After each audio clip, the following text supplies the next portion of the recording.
Now it's time to evaluate your current spending and set goals. When I sat down to evaluate my spending, I was unaware of just how much some of life's little pleasures are really costing me. Of course, you'll want more than 1 month's expenses to use as a basis for figuring your budget. List your expenses for the past few months to get a better picture, and continue to record expenses for several months as you develop your budget. Reviewing your expenses, you'll see areas where you can reduce spending and increase your savings. You'll also get a good idea of which expenses you can't change.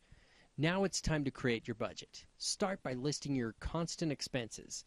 Housing costs and car payments, for example, don't change from month to month. Then set reasonable limits on the items that fluctuate, such as food and clothing. The trick is living within those limits. Putting theory into practice can be difficult, especially if you're not practiced at budgeting.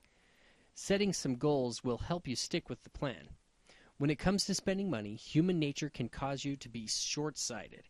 If you have the money in your pocket and see something you like, the urge to buy can overpower your common sense.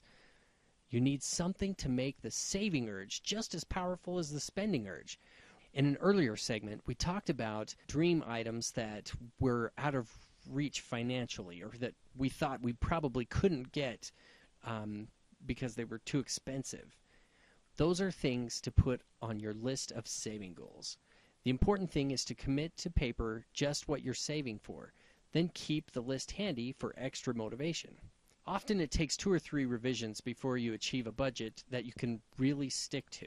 And it's very likely you will discover that some of the goals you set were unrealistic. If so, ease them slightly. No point in giving yourself an unreachable hurdle. But neither should it be too easy.